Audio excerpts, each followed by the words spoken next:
This is very personal work for me. Politics. I believe I was called to Sex. tell my story, use my voice, be a voice for the community, to speak to and for a community of people that's been ignored, denied, Love. overlooked. Relationships. Religion. This is my life's work. Religion. I want to use words to uplift, heal, inspire, encourage. Do something different. Every Monday at 10. This podcast was brought to you by Green to Clean Professional Carpet Cleaning Services. Visit them at www.g2clean.com. Good day, thinkers, thought leaders, progressives, and dreamers. I'm Craig the Writer Stewart, and this is So Much to Say. These are my thoughts, in my voice, about black shit, white shit, gay shit, and everything in between. So I am so excited. My friend Danielle Brown is here from New York City. Ooh, he gave the full government. Danielle and I went to Hampton University together. That's actually where we met. You remember where we met? Yes, we met in African American Studies class? African American Studies freshman year. That's We didn't when actually. first saw each That's other. when we first saw each other. Yes. Well, that's when you saw me. I don't know if I remember him. Yeah, you did. Yeah. Yeah, I don't think we never spoke. We never spoke because she's a true New Yorker, aggressive, outspoken. I mean, she always had something to say. She said, no pun intended, but so much to say. She sat in the first row of African American history. And we've had this conversation before. We've kind of thought that he was probably a little racist. Our teacher was black. Mm-hmm. I know there are people out there that think black people can't be racist. Right. And so I sat in the back. I sat in the back of the class. But I remember very vividly seeing you come and go in the class. And you always had your hand up, challenging him, having something to say. But we didn't actually become friends until... And Sam's house. What year was it? What? Oh, well, there you went. You I just said junior. But it had to be junior year because that was the year that we were living in the Harbors. We lived on the campus. Right. The Harbors were the apartments directly across from the campus, the apartments. But yeah, it was the end of junior year, and we were in Sam's apartment, and we were actually sitting in her bedroom. I think I was already in the bedroom, and then you kind of came in, because there was a few of us in the bedroom. Like, Sam's apartment was the place that everybody hung out. In fact, we called it Cheers, right, because we used to go over there to drink every Friday and Saturday. And so a few of us had gathered in her bedroom, and I remember distinctly lying on her bed, and you were sitting, like, in front of me. And I said something, I don't remember what it was. And you turned around and you looked down at me, and you said, "What is your name?" You said, "I don't normally take to people this quickly, but I really like you, and I think we're going to end up being friends." And that was the beginning of it. But I think that the foundation of our friendship is our love for words and the way that we love, because we love similarly in our relationships, and we over the years, we've talked about that. I've been in certain relationships at the same time that you've been in certain relationships, and we've compared notes. We've been dating at the same time, both being single. But I remember being at Hampton. That's still the case. Yeah, we're both single now, so we talk about things now. But I remember being at Hampton when Love Jones came out, and I remember you coming from the theater, and you called me. You were like, "Ooh, if you don't go see this motherfucking movie." But yeah, I remember you calling me about that movie. I remember you calling me about Good Will Hunting. And you were like, "Oh, excellent movie. That was one of my favorite movies too." Emotion. I'm deeply rooted in emotion. Yes, and I think that's what our connection has been. So I have said to you for years that I think that you're an amazing writer. Thank you. So I thought it would be really appropriate for us to share just like snippets of different things that we've written over the years. Like, I want you guys to listen to a piece that she wrote called "Single Has Been Good to Me." Yeah, it's called Single Has Been Good to Me. I knew he was going to start off with that one. Absolutely. That was one of my favorite ones. I mean, it's a good one. I just read it for the first time again here. It's somewhat... I don't think it's aggressive. It's honest, but I was... Oh, it's very honest. I was looking at, again, the usage of the word nigga. Right. In it, and I was like, "Oh, but wait, can girl. I say... Also, Danielle is in my first book. Can I tell them that? Well, you've already... Well, I haven't told them what character... You don't need to tell them who I am. They'll figure it out. Get the book. It's available on what? Craig, CraigTheWriterStewart.com, but it's also on Amazon, and you can download it on whatever e-reader you have. Yeah, get the book, read it, and let us know who you think. That's the first book, but there are two, so don't stop at the first book. I'm only in the first one. Be careful. Both of them are good, though. You're in the dedication in the second one. Listen, honey, and I appreciate it. Oh, but you know what? Before you read, Single Has Been Good to Me, I want to read a piece from my forthcoming book, which is called Book of Jewels. I have not announced the name of the book, but it is called Book of Jewels. And it's from a chapter called Life. This book is actually going to be a personal development book. So it's the biggest life lessons that I've learned thus far. And each chapter signifies those lessons. So for example, the first chapter is called Life. The very last chapter is called Death. But there's a chapter called Dating, which I'm going to read a piece of. There's a chapter called Love and Fear. There's a chapter called Passion, Fate, and Destiny. But right now, I want to read a little piece from Life because, as one of my closest friends, like, you and I have shared so much of ourselves with each other. But I've shared a lot with you in terms of my journey, my struggles. Because I really think that it takes a different kind of person to be able to journey and chase your dream and really follow your passion, because there are so many ebbs and flows. And you have been one of those forces. And that's why I wrote you in the dedication of both books, because you've been one of those people that ground me. And then there was a podcast that aired a couple weeks ago where I talked about the love of Black women. That's in the Massage Noir episode. And you were one of those people that I talk about, because I believe that any success that I've had through my works, I credit you, along with several other people, my mom, my friend Angela, because I remember when I was doing A Day in the Life, my stage play, you weren't able to get down here for one of the productions, but you bought tickets. Mm-hmm. You bought tickets. You went online and bought tickets for the show, even though you wouldn't be able to be in the audience. The first one. The first show, the first production, yeah, because you did come to the last production, which was in 2007, you and your mom. But then, similarly, when I released my first book, I remember, you might not even remember this, but I remember it was so difficult managing printing books, booking flights, booking hotels, paying my own personal stuff, whether it was my car payment, car insurance, or whatever it was that I had going on. I remember just talking to you on the phone one time and just like, I just don't know how I'm going to buy these books, print these books. And you said, well, how much are they? And you ended up buying like a block of books for me so that I could have books for the next reading. So I think about you and I love you for that. I love you for so many reasons, but I love you for that. So I want to read just a piece from this chapter called Life.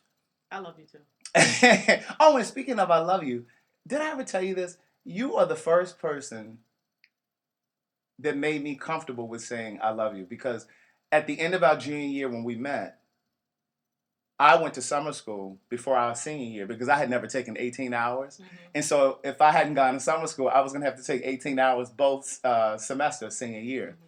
So I stayed at Hampton for summer school, and you guys came down for the summer at that time. I remember we were getting off the phone, and you were like, all right, I love you. You were home in New York, and I was at Hampton. And I paused.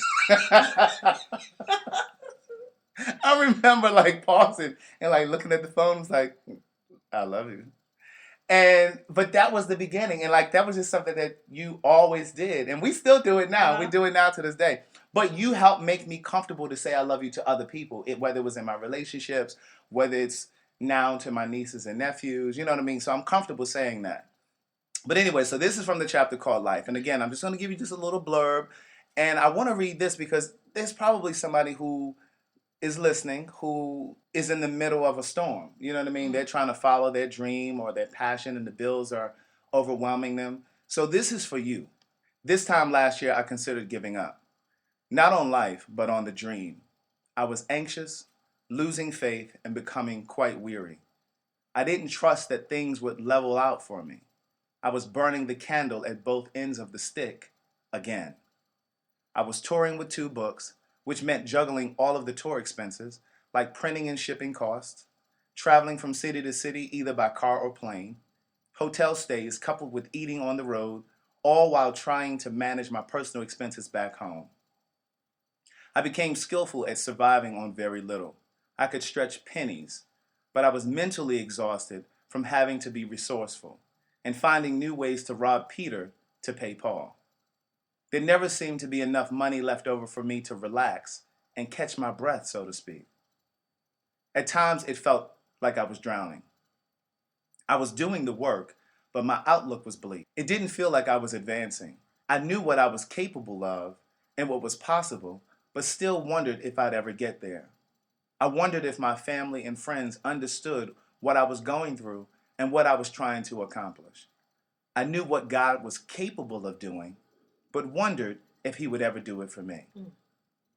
So that's all I read from that, but that's the opening of the very first chapter of the next book. So I want you, so I mean, we can talk about that if you want. Otherwise, we can just kind of go straight into your piece. I mean, that's interesting because I've been there with you before. You know, like I'll be in my kitchen on the phone talking to you, leaned up against the counter or something like that. And I remember either hearing you say something that lets me know that you're in that place. And you know, so I'm 40. I'm single. I don't have any children. I have a really good life, but I'm 40. I'm single, and I don't have any children.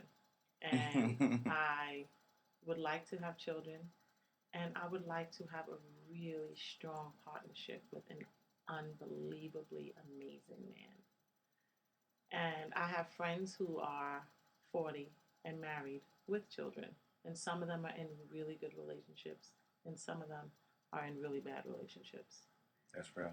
But I never look at them like, when is it, when is it going to be me, God? Because I that's faith. I believe that my time will come. Once I remember I was in a relationship, excuse me, and I got a text from one of my friends saying she was on baby number 2. And I remember getting the text. My boyfriend at the time was standing in the kitchen. And when he walked back in, I was sobbing. And I said to him, this is the first time that I've ever felt like I want my time to come. Right. And it wasn't like, when is it going to be me? It was just like, I'm ready. And I wasn't ready. We are no longer together, me and a guy. So, and I believe that that's just not my story yet. And so I know that oftentimes I say that to you, Right. Don't get lost in when is my time going to come. Sometimes you have to be present in the journey, because I remember when is my time was the time that you're at right now. Absolutely. Listen. Because, Greg, he said to me, and I say this in the first book, I remember we were at a Waffle House, and I was complaining about not having enough to pay the bills, and I hadn't written any books at this point. And I was just kind of in this transition, didn't really know what was going on in my life. I was just in this space. And I remember him saying to me, Craig, right now you're just praying to pay your bills, just to get by, just to have enough. He said, but your prayers change. He said, so what are you going to be praying when your play is sold out on Broadway for 8 months straight? What will you be praying for then? And so what you're saying is very true. But to your point, you were praying about or saying, when is my turn? And I've said that before too. But what I've said to you in different conversations is, we all have our Achilles heel. Yes. And see, for you, it's that, to have that solid, stable relationship that's going to give you that family that you want. And for me, it's the career. It's the financial stability. But I think we all have that thing that we yearn for, that we long for. But what I've learned is, one of the things that I've learned in this space, because I think the greatest amount of growth comes from the most painful and difficult spaces and times in our life. One of the things that I've learned is, the thing you chase is the thing that eludes you. So if you chase love it's going to elude you. If you chase money, it's going to elude you. If you chase wanting to be married, you know what I mean? I just believe that you have to just sit still and just enjoy the journey. Yeah. It was 2017. Dating looks a lot different than it did Mm-hmm. years ago.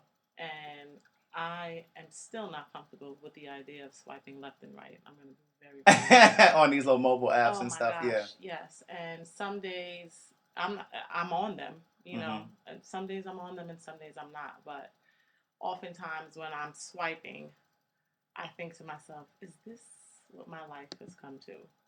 Mhm.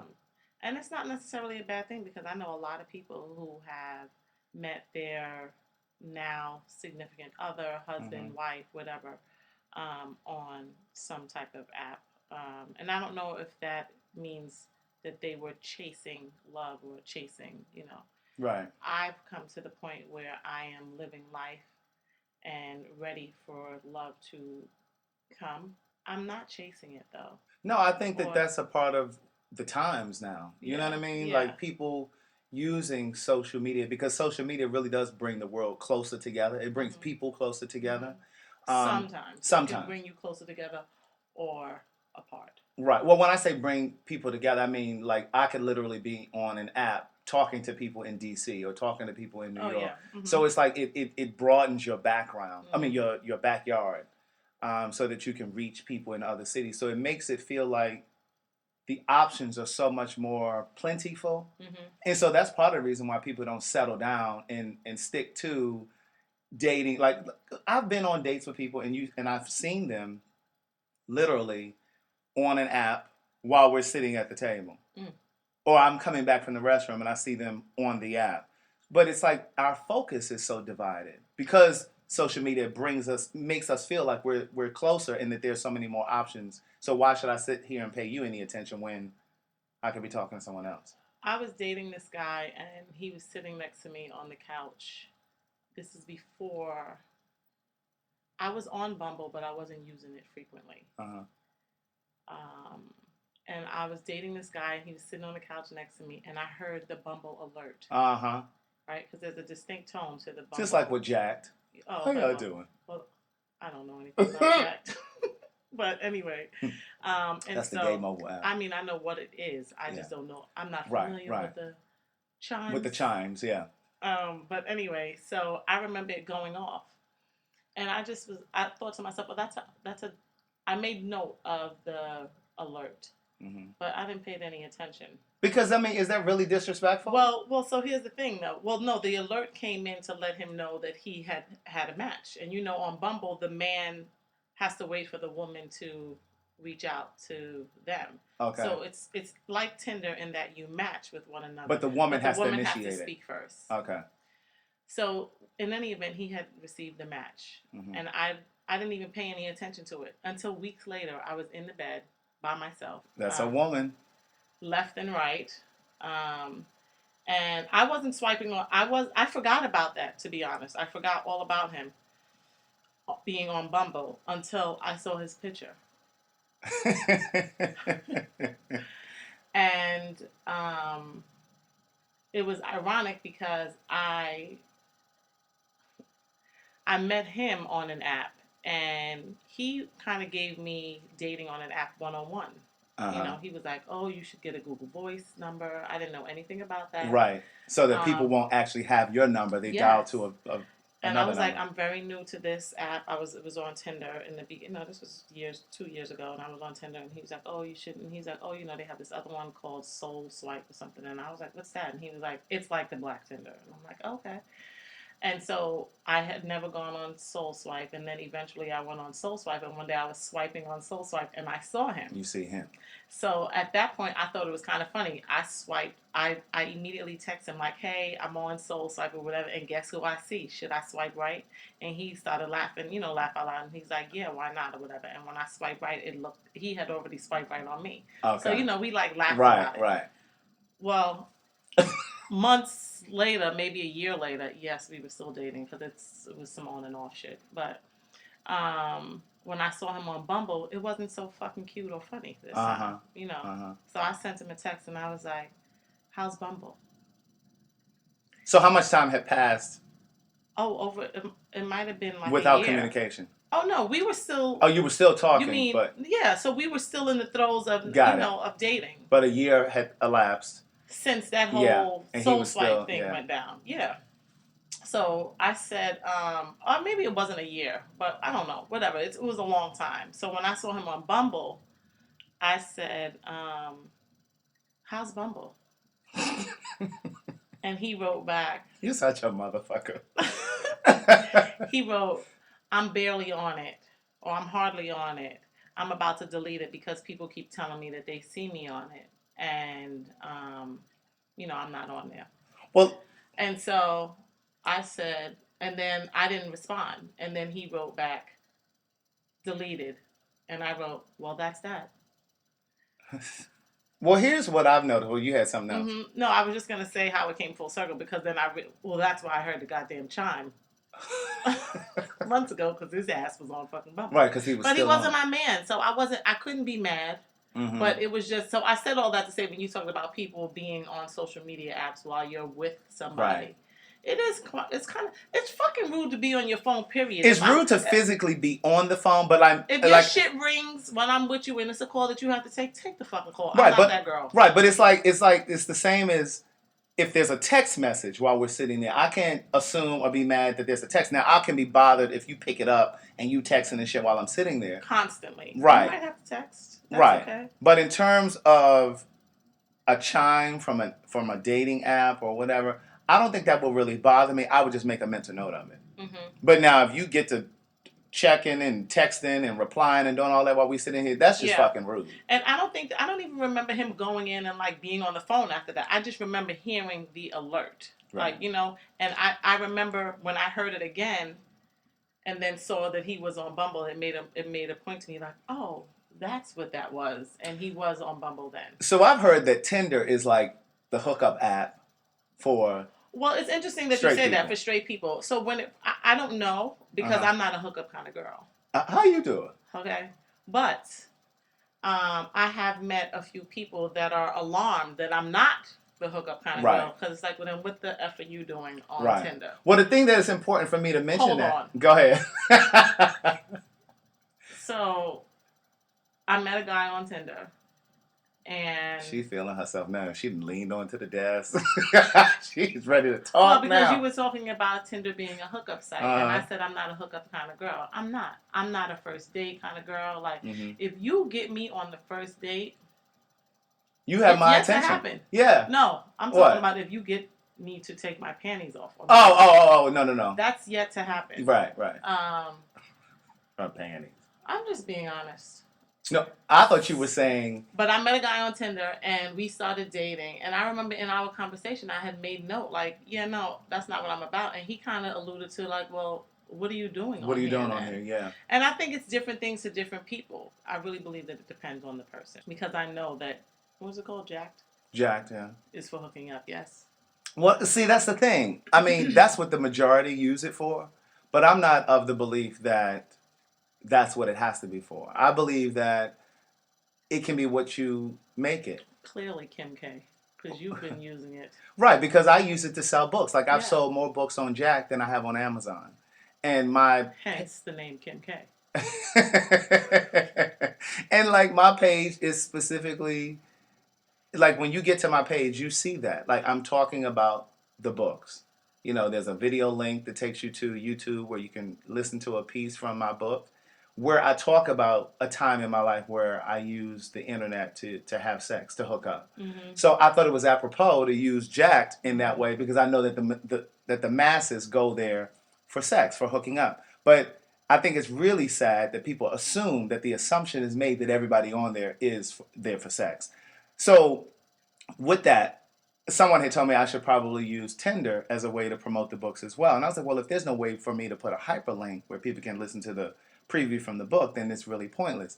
And she was like, well, no, actually, you put the information in your bio, and I read people's bios all of the time when I'm on there. So I was like, okay, well, let me give it a try. So I noticed that on Tinder, a lot of the same characters from Jacked are on Tinder, but they're whoring on Jacked. Mm. But on Tinder, they're wholesome. Like, they're fully dressed. You know, they got their credentials up, their degrees. You know what I mean? They have a variety of different pictures where they're fully clothed. I've never seen the women on Tinder Mm-hmm. because when it asks, what are you looking for? I'm looking for a man. Mm-hmm. But I've been told by the men that some of the women are selling honey. I'm They sure. are obviously trying to catch. And I mean, I guess it's like walking down the street. Some women dress a certain way. Some women show certain pictures or whatever. I've also been told that that's wine pouring. You need in more. case you guys Right. You need more wine. I'd love another glass. I've also been told that some of the women selling, that's good, thank you, Uh-huh. are not women. Wait, what do you mean? You know what the fuck I mean? They're trans? Yes. Really? Yes. That a lot of, I mean, so much so that I've seen on some men, So they're men who are trans women. yes. They were born men, but they've. Well, I haven't gotten into all of that. Well, yes. I mean, this Well, is I'm what just I've been asking for told by. clarity. No. I'm asking for clarity because Well, communication is our partner. Clarity Okay. is our friend. Okay. Here's what I'm saying. I've been told by men Mm-hmm. that they have been approached by women But they're trans on women. Tinder that they believe are women, only to find out That they're trans. that they're trans. Got it. Yes. That's interesting. It's But see, very I think it was important to have this piece of the conversation because I can't tell you how many gay people believe that we are the only ones that use social media or apps for hooking up. Like, that's absolutely absurd. And when people say that, when gay people say that, it's very clear to me that they don't generally have a balance of straight and gay friends. Mhm. Because if they did, they would know that the same thing goes on both sides. Because we have a friend who was using Match.com, which, of course, they boast that it's a dating and matching site and whatever. But we have a friend a female, who was hooking up on there, going on there for one night stands. You looking at me like you don't know who I'm talking about. I don't. We'll talk about it and off I the noticed air. that he said we have a friend. When We he said do. that, my ears perked up like a puppy. We do. We'll talk offline. But speaking of She this, knows who she is. Hey, boo. I fucking hate you. I hate you. But listen, so there's a chapter in the book that's coming out, Book of Jewels. Again, it's called Dating. And I thought it was important to write this chapter because I think sometimes we make so many mistakes when it comes to dating, especially in an information kind of world now. So I want to read just a little piece from this.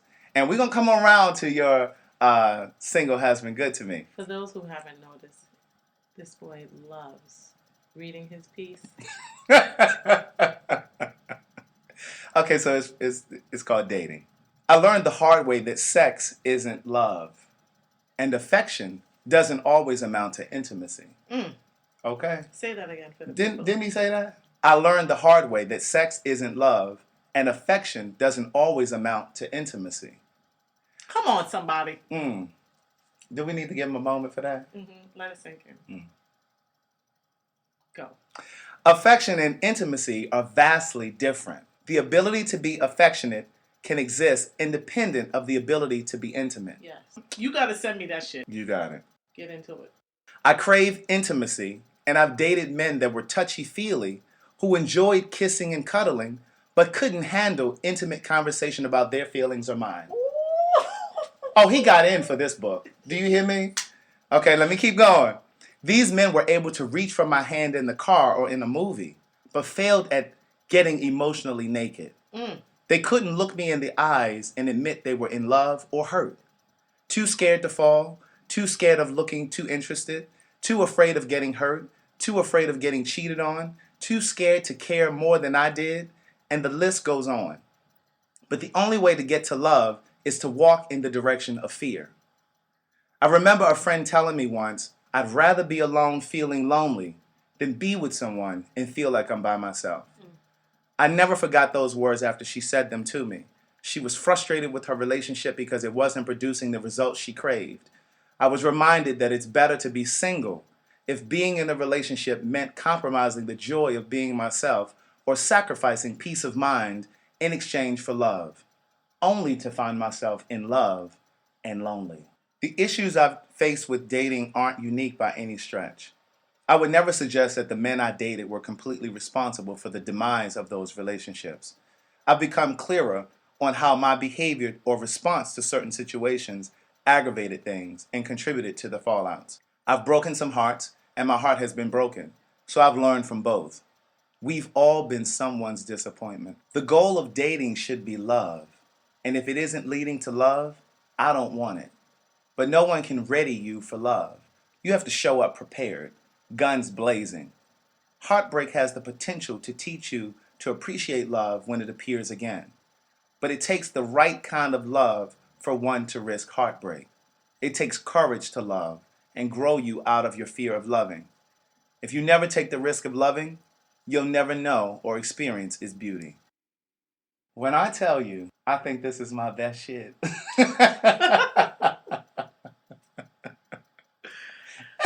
When it's complete, we're going to have to do another one of these podcasts so that we can do, so that I can come in and do some commentary with you on it. Yes. Yeah. Yes. That's a good piece right there. Thank you. But I want you to read. I know you want me to read Single Has Been Good to Me, and I'm going to read that one. But I'd like to start off, if I may. Go ahead. With a piece that I read today. And when I read it today, I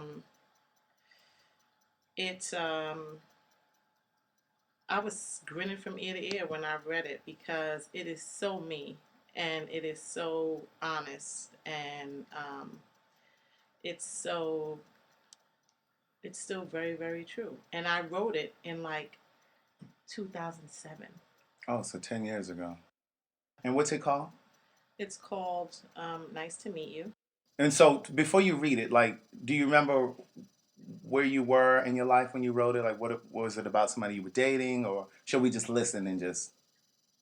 It wasn't about someone that I was dating. It's about someone that I want to date and marry. Got it. Opened my eyes, smiled for the future, grateful for the present, blessed in the past. I am thankful. I've loved with all my heart, hurt, heartbroken with the pain that left me unable to breathe.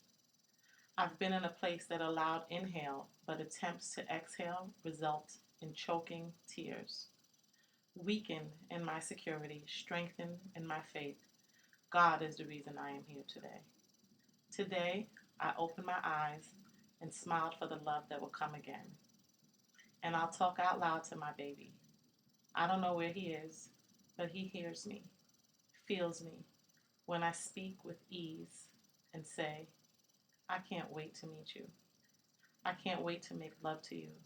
I can't wait to take my time with you, grow with you, learn with you, learn you, suffocate each other with expression and emotion, and breathe love with you to balance it out. I can't wait to meet you. I can't wait to love you, see you, know you, look at you. I wonder what your eyes look like. I want to understand your mind's process. Let the inner me converse with your soul. I want to know you. I want to miss you. I want to come home and take my panties off at the door because I can't wait to feel you. I want to hold you, be with you, laugh with you, look at the family we created and smile with you. I can't wait to meet you and tell you that I love you because I already do. Ah. That's that. That was dope. So that's basically in anticipation of. Yeah. Because I think we all do that. I think we all. I know I have, and and I've been single now 6 years, like 2011, February 2011. And so I've imagined like what his name will be, what he'll look like, where he's from, what kind of work he does. You know what I mean? Like what our challenges will be. And I think that's normal. You know what I mean? I think it's. I mean, I live in. It is a fantasy to a certain extent. I know my man. I think that's also why social media is there's such an allure to social media in terms of dating, because part of it is fantasy. Because you look at a person's pictures, whether you're talking about Facebook, Instagram, or Tinder, or Jagged. Like you're looking at a person's pictures, and a part of it is what you see. The other part, the greater part, is what you imagine. Because before you hear them speak, you're imagining what their voice sounds like. It's so interesting to hear you speak because as a man, I don't know if it's a man-woman thing, or if it's a Craig Danielle thing. What is that? But I am This I fucking think wine is amazing. this wine is really good. Let me get another. I'm sip. not going to tell you guys what it is because they're not paying for any sponsorship over here. But, Hello. but it's pretty damn good. Go ahead. I think that, excuse me, I believe that men are a lot more visual and aesthetics are so important to them. Well, finish what you were going to say, but there's truth to that because there was a study done where it said the results of that study was that men are more materialistic than women. Men are usually the ones that are pushing their women to get their nails done and their hair done and breast implants. But men are now also doing that kind of stuff on themselves, that kind of maintenance, if you will. So yeah, that's truth to that. But what were you going to say after that? Well, because just hearing you say that, I was thinking that for me, it has so much less to do with what he looks like, or what kind of job he would have, and more to do with how he makes me feel and what he has to offer. And so, because my type doesn't work. I gave up on the type when I was in my 20s, like seriously, and I'm 41 now. But I gave up on the type. Your aesthetic type. Exactly, a physical type, yeah. Because my type.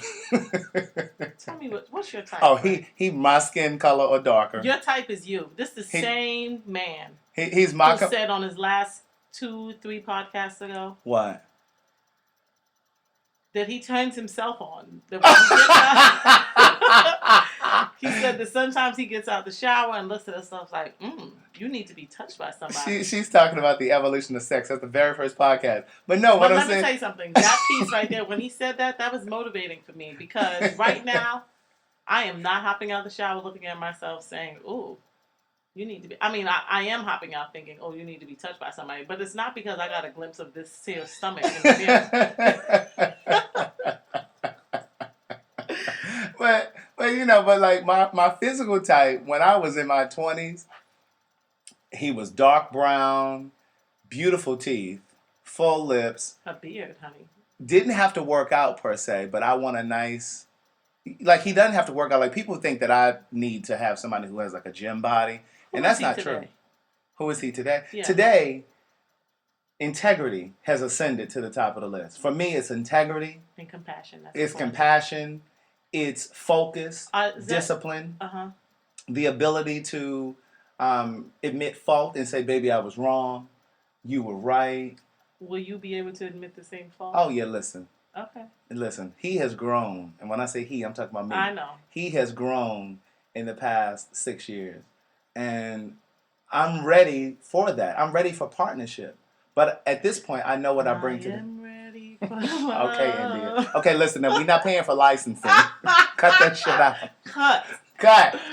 But I'm ready to settle down, but I'm ready for partnership. And I just don't know if people really know what true partnership is. Well, you told me the other day that you believe that men are not really ready for committed relationships until they're nearly 50. Yeah. And most. That shit upset me. I mean, I hear you, and there's a part of me that probably believes that might be true. Yeah. But I'm 40, and I would like to date an older man. Well, you got 10 more years. 50? Come on, shit. I mean, how much longer am I going to have to do Well, you find your man that's 50. There are men that... I said I was trying to stay away from that word. There are men that are 50 that, they have youthful spirits. I had a 46-year-old man tell me 29. The other day. Did you catch that? What? People think I'm 29. Honey, somebody stopped me the other day and told me, get into this. I told you I'm 40. And he was like, trying to holler. And I was like, how old are you? He said, I'm old enough. I'm older than you. I said, really? How old are you? I remember this. And he said, 30. And I was like, thank you. Right. Because he didn't think I was older than 30. Right. And I guess he just thought I was cute and thick and young. But here's what I wanted to say to you, too. I was thinking about this because I had a conversation with someone the other day. Hold on. Before you even go there. What? I want to tell you about, you were just talking about men at nearly 40. Uh-huh. And I want to tell the podcast world about a text that I received from a man who is 46. Okay, and what did he say? He said, "Danny, exclamation point, you're a nice girl, but it seems like you're a bit too structured for me right now. I'm dating right now, and I do not have plans of rushing into anything serious. And see, he's 46. This year. I told you 50. However, I'm open to love if it comes around, and for me, sex is a big part of that equation. I feel like things are just supposed to happen if the feelings are there. You don't feel the same right now, and that's okay.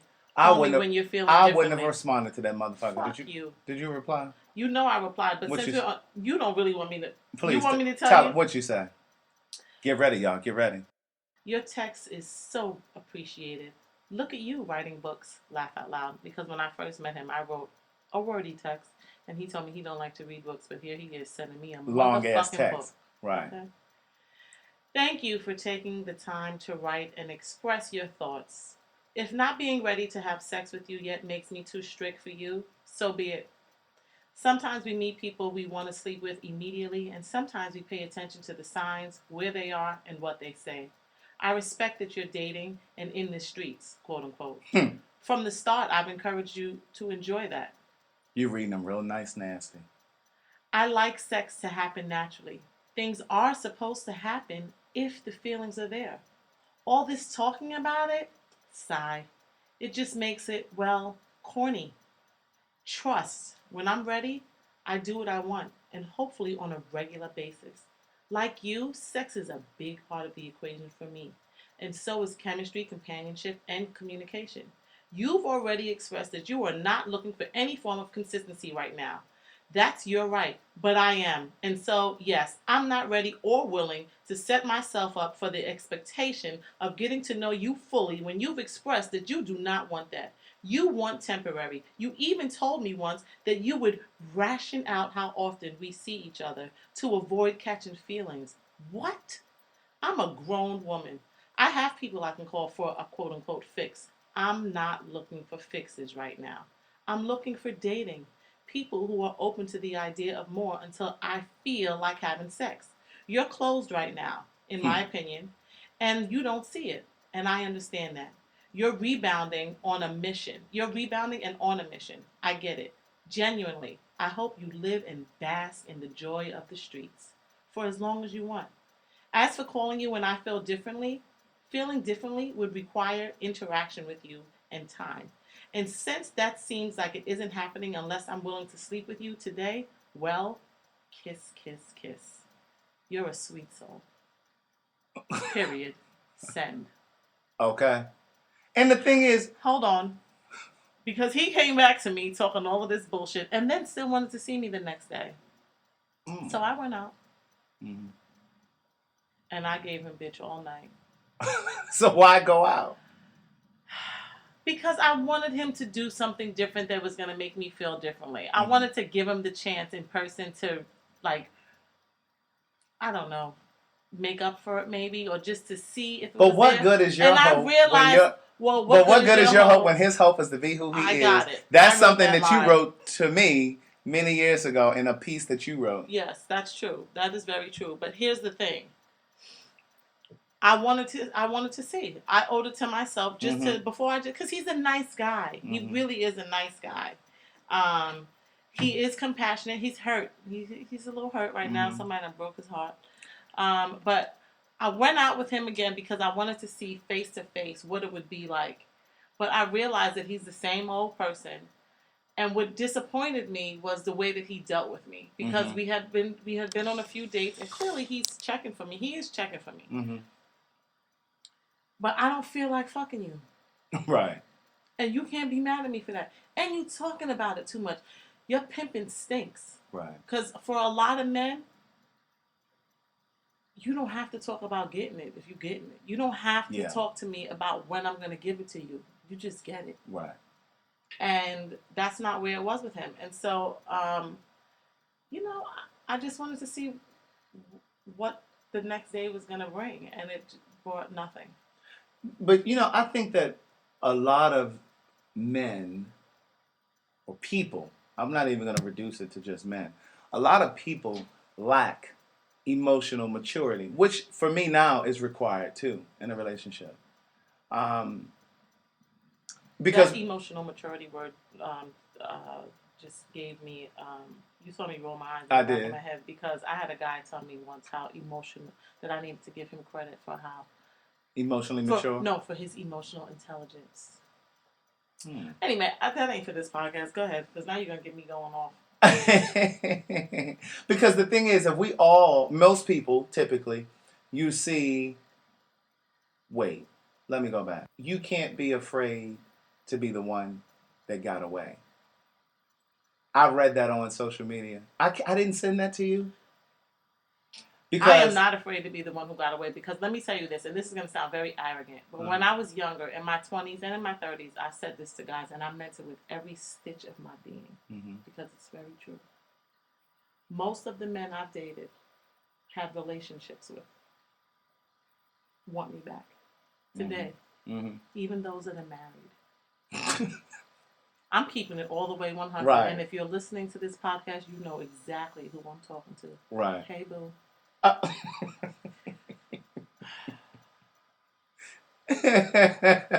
And I've said to them, this is when I was a little more, Craig said I was aggressive. I'd like to call it assertive now. Yeah. But back when I was aggressive, I would tell a man, every dude I've ever been with wants me back. I'm telling you that now. Take heed. And sure enough, they ended up being one of those that want me back. And I'm not telling you that every man that I've ever been with wants me back, but the majority of them do. About 98%. I'm just keeping it all the way 100. And so I'm not afraid to be the one that walks away. Right, but it takes me time to get there. I'm going to be completely honest. I'm that girl that's like, let me just make sure. Well, I think that's one of the things that we have in common. I think that we are the ones that will kind of hang in there just to make sure that we've done everything that we can do. Yeah, be sure you're sure. But sometimes in hanging in there, you kind of end up with a few scars that you kind of have to, a few bruises, and you end up having to heal them once you finally walk away. But the thing that I wanted to talk to you about also was this idea of monogamy. I still believe in monogamy. I believe that it is possible. But I do believe that it happens in stages. And what I mean by that is what? I was going to say, can you explain? Can you elaborate? Yeah, because I do believe that people can be in long-term relationships and be monogamous. But I'm not really sure if I believe that people can be in 20, 30, 40, 50-year relationships and never step out. That's what I'm saying. Okay. I do believe that you can be in a relationship, and I'm not here to say what the cutoff is, but I do believe that people can be in long-term relationships, whether it's 5 years, 7 years, 10 years, and not cheat. But what I am saying is there's a potential that the longer you're in a relationship, that is a probability. That's what I'm saying. Doesn't mean that I'm willing to put up with that shit. Because I don't know if I'm made of that stuff. I don't know if I'm made of that stuff that would allow me to stay in a relationship if someone cheated. Are you made of the stuff that will make you cheat? No. At my core, I'm not a cheater. Now, have I cheated in my lifetime? Yeah, I have when I was 27. But that doesn't make me a cheater. I cheated, but that doesn't make me a cheater. Well, there's a difference. Because, hold on. There's a big when you talk about. Y'all better rock with me when I say that. Because no, what? Well, you said that to me before. Yeah, because again, at that time, I lacked emotional maturity. I was 27, and it was a way of acting out for me then. And instead of expressing myself, because I lacked the emotional maturity, I didn't express what I needed. And you have said to me before, a part of taking care of yourself is telling a person what you need from them. And I wasn't emotionally mature enough to say, listen, this is how I feel, this is what I need, this is what's missing. So instead, I acted out. I stepped out. I didn't have sex, but we definitely messed around. And I believe that cheating is anything that you wouldn't do in the company of the person you're in a relationship with. I think it's unrealistic for us to think that a person is going to only be with you. Because there's 6 billion people in the world. Now, again, I'm not saying at all that it's not possible for people to be faithful, to be monogamous, but I think that there's an expiration for that shit. Well, there's an so I have a good friend who always talks about having a good run. Yeah. And he says that, sometimes you look at a person and it's like, before I hate you, before I can't stand the sight of you, before we never want to speak to one another again, we should just go our separate ways and realize that we had a good run. Kiss me, tell me you love me, and don't look back. Yes. Like sometimes it's like, You know that's this from was one really of good. your pieces. I remember the your kiss, shit like yeah, I remember I remember mine. the kiss me, tell me you love me. But then when that's why I paused. Like, well, what comes next? Because I thought you were gonna say it. That's why I paused. Yeah. She don't even know how. I thought that shit used to be hanging on my refrigerator. I know exactly who that was written about. Hey, boo.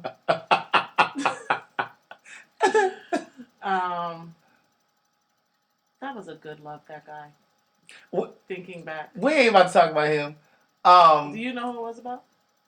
No, he don't give a damn either. We go. You know what? We've been all over the place with this podcast. No, but this no, is typical of our conversations. Right.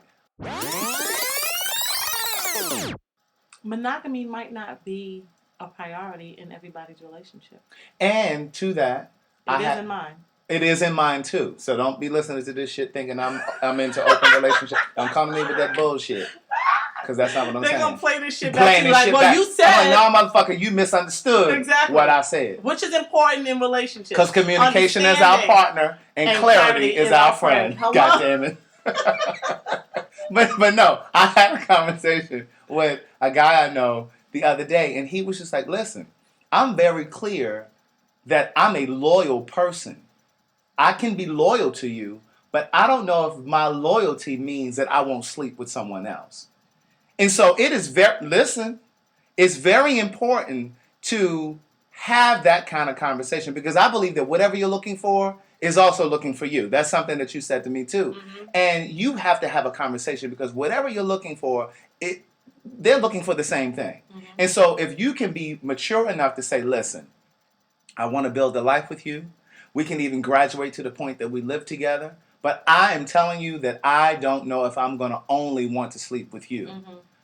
What I'm saying is I need to find someone who only wants to sleep with me and who wants to build a life. Well, I was speaking to another friend of mine the other day, and we were talking about his dating woes. And I said, he was telling me how this girl, he's sleeping with this girl who originally told him that she believes in open relationships. But now she's looking at him like, I don't know if I want to share you. Mm. And so one day she said to him, oh, I was with this guy and he asked me blah, blah, blah. And we were in the shower about to get on. And she paused and looked at him to wait for his response. And he was like, I'm listening. And she was like, you not. She was trying to test him to see. Yeah, she was trying to test him or whatever. Right. And I said to him, would you be mad if she was sleeping with someone else? And he said, I need a little more wine. No. And I said, oh, well, you ain't really into her. He said, yeah. He said, I might not be mad. He said, it might sting a little bit, but I'm not going to be crying or nothing like that, or whatever. And so, love means different things to different people. Yeah. I will share a lot, but I am not sharing my man. Right. My man. Right. Yeah, no, I get it. That's what happens in this whole world of dating also, which is so difficult for me because I don't have anything against people who are like open casual, yeah, or who do casual sex. I don't know how to do that. I am an emotional sex kind of girl. Yeah. Now, and it's important to be clear of who you are. You don't have to conform. You don't have to be what you think the world or other people need you to be. Be who you are. Because someone said to me years ago, she was like, listen, offer something different. And something different will come. You know what I mean? But so many people try to be what everybody else is. And it's just like, listen. I was reading or listening to a book. The name of it is Drop the Ball by Tiffany Defoe, I believe is her last name. It's a great book. And it's actually written by a woman who is married and has 2 children. Mhm. and she talks about, you know, balancing work and life and Yeah. relations and so on and so forth. And although I'm not married or nor do I have children, I find the book really, really interesting. And she said something in the book that I've heard 1,000 times before, but when she said it, it really sunk in, just as it probably did the very first time I heard it. But she said, if you want to get something that you've never had before, you have to do something that you've never done before Mhm. in order to get it. Mhm. And that's very, very real to me. As it relates to everything, as it relates to getting this stomach on flat and ass on what's that? That's my goal, 2017, y'all. As it relates to a lot of things in life, you know, I have to take a step out and do things differently. I don't have all the answers, you know, Mhm. which is why I really try to be present and enjoy the moment. And sometimes I talk myself into some bullshit. And sometimes I talk myself out of some bullshit. Mhm. Or sometimes I talk myself out of something that might have been really, really great, but I really don't know. I think for me, the difference, the beauty of being 41. I was gonna say 40, but I just had a birthday. But you know, the beauty of getting older. Ooh, we weren't even 21 when we met, though. No, not darling. Let me tell you, she feeling this motherfucking wine. Her eyes dim. Are they? But I think the beauty of getting older, hopefully you're getting smarter and wiser because you're paying closer attention to your life. And there's really something special about writing your life out on paper, whether it's in a book or whether it's in a diary. I've never diaried, but you know, writing my life out on paper has allowed me to see some of the mistakes or the lessons, if you will, that I've learned. And once you put those things out on paper, you can never pretend to be ignorant to those things again. And so I have raised the bar. You know, where before I lowered the bar in terms of dating. And before I would tell myself, well, you know, everybody deals with something when it comes with dating and you know, so I can overlook this. But your boundaries are your boundaries. Your boundaries are your boundaries, and your deal breakers are your deal breakers. And it's important to stick to those because if you don't stick to them, then you start to compromise. And you start to confuse compromise with settling. Mm. I can compromise when it comes to dating, when it comes to, well, where are we going to go and have dinner today? Or once we get to the point that we live together, what neighborhood we're going to live in, what color we're going to paint the walls, where we're going to get the furniture, and what pieces of furniture. That's compromise. You don't compromise on the fundamentals.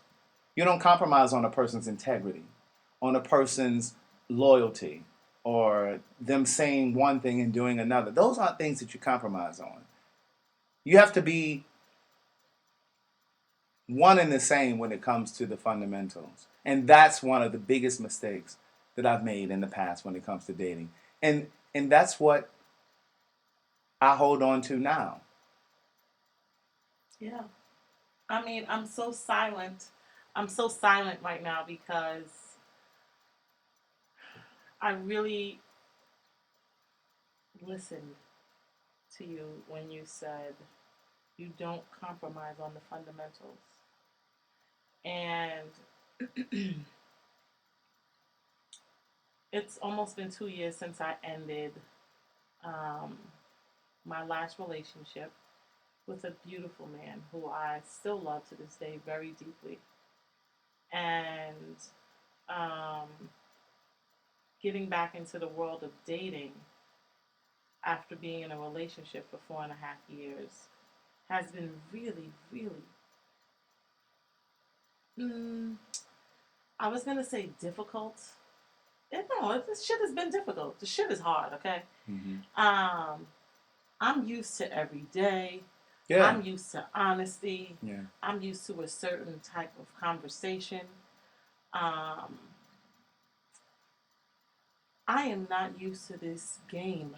Mm-hmm. I don't play games like that. Mm-hmm. And I'm one of the silliest motherfuckers you'll meet. Right. But I don't like to play games. I'm very honest. Mm-hmm. It is what it is. And I'm just finding it, I'm now learning how to date. And it's interesting because when I say to people, I'm not a dater, they're like, well, what does that mean? And it's like, I don't understand this. I'm not a dater. I don't understand it. Like, I don't play games. I don't, because sometimes that's what dating is. But it's been difficult understanding the fundamentals. Right. Yeah. And realizing where I need to compromise. Mm-hmm. And not overthink. Yes. And not overthink certain things. Yes. No, I get that. And so, when a 46-year-old man tells me that I'm too structured, he got some shit with him. That's all. Let's bring me in the 4 agreements. We bring the 4 agreements Listen, right back into here, okay? If you need to read a book about principles, go and get you the 4 agreements. Immediately. Because what I've learned is that most of the way that people respond to you has very little to do with you and everything to do with them. Yeah. Yeah. And there's so much peace in that for me. Because that means that, in essence, no matter who I was with you, you probably would have shown up the same way. Yeah. So even if I would have slept with this man, growth, I was about to say, even if I would have given up the panties, but then I had that Oprah moment and I said, oh, listen, slept with this man. Even if I would have slept with this man, who he showed me that he is would have shown up at some point or another. Mm-hmm. You know what I mean? Mm-hmm. Mm-hmm. And I would have been compromising. I was not ready to sleep with him. And really, I think when things don't work out, it's protection, not rejection. No, you have to say thank you to God for that. It's protection, not rejection. Yes. So I want you to read Single Has Been Good to Me, but before you read it, I want to kind of give them a little background. I was in New York visiting, and... in like 2007. Yeah. Damn, that's been a long time. Because you and some of our other friends used to do how often did you do it? Like a weekly or monthly? Maybe monthly or quarterly. I would do these, I used to call them singles forums. Right. Where I would invite, it started off as a singles forum where I would invite different friends of mine. You couldn't be dating because, when you have somebody in the room that you're dating, you tend to be a little... censored. You censor yourself. Exactly. Yeah. And so I would, have people over and encourage conversation. Right. And so it was guys and girls.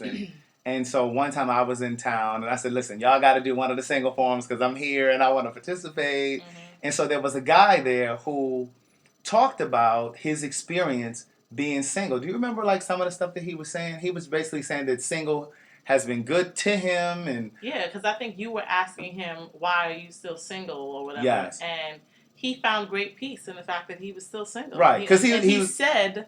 single has been good to me. Right, those were his words. His words. And you took those words and wrote this. Yes, I woke up the next morning. And Danielle and I were sleeping in the same bed. And I'm a very light sleeper. If you slept with me, you know that. And and so the slightest sound wakes me up. And I hear her tapping. And I'm like, what the fuck is this tapping? So I roll over and I look over and she's sitting in the bed with this laptop. It had to be every bit of 7 a.m. And up, mind you, until about to about 3, 4 a.m. Mm-hmm. And so she tapping at 7. I'm looking like, what the fuck is that? And she typing, single has been good to me. Unexpectedly sexy, nonchalantly, this man clearly articulated, single has been good to me. Young, black, understated swagger, no kids, educated, seemingly honest, with an infectious smile. Most women understand. This ain't your average man. In a world where my sisters settle for incarcerated romances, continuously give cheaters 4 and 5 chances, risk their lives, die committed to men who dedicate their lives to one-night stands. These niggas chasing dreams of rap star money and menage-a-trois with broke video hoes fronting like $1 million Playboy bunnies. The condoms are absent, like the mind after a night of drinking, sniffing, swallowing pills, talking about, yo, I'll hit that raw, shorty is ill. Shorty is ill, literally. But she don't look like she got HIV. Got your attention? That's a fucked up run. However, this ain't that story. So I'm back where I begun. This black man said, single has been good to me. Well, I can't say the same. I know I'm partly to blame. I've been caught up with a few boys who like to play games, played on my emotions, yet appreciated the fact that I'm a good girl and I'm not with all of that. Promiscuity, parties, pills, that white powder inside them dollar bills. Loneliness inflicts a fear that makes even the strongest women weak. Brilliant women fucking with these lame ass niggas who can't even speak. My sister is getting her master's settling for a nigga who don't even want a high school diploma. Fuck a college degree. Baby's mom is by the thousands. Some happy, some sad. Finally realizing having Junior really didn't trap dad. Now she's in a bind, fucked up in the game because this nigga had her mind. And while she's thinking she got a family, she's single. And he's trying to fuck me. Now can either one of us say the single has been good to me? Girl, take your time. Make choices. Conscious decisions will change your life. Millions of people are dying a slow death as a result of one night. Longing for, dying for, relationship, commitment, from the incorrigible, irredeemable, so busy running towards what we can't see, wanting what we don't need, trying to be with men who don't want me. It's in a single state of mind that I've become knowledgeable of what I speak. I guess single has been good to me.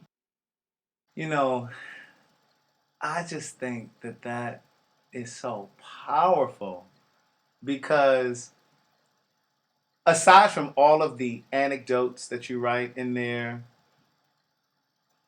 if you really step back and think about it, what he said and what you're saying in that piece is singleness offers you clarity. But you have to be willing to sit in that space. You have to be willing to sit in that space to allow the clarity to come in, to allow the epiphanies to happen. That's why I enjoy that so much. Yeah. When I first wrote it, I loved it. I sent it out to the group the next morning, like, this was inspired by last night's conversation, Right. blah, blah, blah. And I've put it aside since then. Every once in a while, Craig might say something about it, and I'll read it, but it's been years since I read it until I got here today and pulled it up. Single has been good to me. It really is when you think about it. Yeah, like I've learned a lot of lessons. And it allows you to reflect on past relationships. And I'm not giving any of them back. Yeah. I wouldn't if I could. Yeah. Because they have made me who I am today. I hope that I've learned the lessons. There was a line that I was reading in there that caught me as I was reading it, and I had to pause and gather myself, trying to be with men who don't want me. And I feel like sometimes as women, we spend so much time arguing our point, trying to prove that you're a good woman. And you are. But that doesn't mean that you're for him or that he's for you. And the same is true for some gay men. Many gay men go out of their way just to prove who they are. All you have to do is be. Be you. All you ever have to do is Let me be. tell you something. I remember saying this to Craig years ago. I don't even remember what relationship I was in at the time or who did what to me, but I remember clearly saying, my man wouldn't do that. And I need to remember some of these things while I'm dating these assholes. Absolutely. Because a lot of them are assholes. Because, in other words, the man that's for you, my man, would not do that. He wouldn't do that. Whatever that is. And so I need to learn. I have another really good friend of mine. He's like my brother, love him to death. And, he always is giving me this advice about, because I'm a serious kind of relationship kind of girl. That's just who I am. And he encourages me to, to keep like my starting five. And that's not easy for me to do. What you mean starting 5? Like have 5 dudes on Right. deck. Yeah. No, I believe that. And that doesn't mean that you're having That sex doesn't with mean these that I'm people. sleeping with them. Absolutely. No. But he tells me all the time, like, You one have of them, to choose. Yes, and one of them you might be sleeping with. Right. Preferably the one that you've been sleeping with for some time. Right. Because he was like, he's already a match in your book. Mm-hmm. And I believe, hear me, ladies. I read And this gay in men. and gay men. I believe, well, gay men, I don't care how much dissecting and rearranging you do for this one. Hear me on this part right here. I believe, and I've read this in a book, that a woman's vagina is like a window pane. And I don't want a bunch of fingerprints on my window pane. Mm. As always, thank you for listening to this episode of So Much to Say. We're here each and every Monday at 10 a.m. Please share this podcast and the other podcasts with your social media and your network. Thank you for tuning in. Follow us on Instagram. So Much to Say podcast, and my personal Instagram is Craig the Writer Stewart. For information about the books, visit www.craigthewriterstewart.com. Be safe. Keep loving yourself.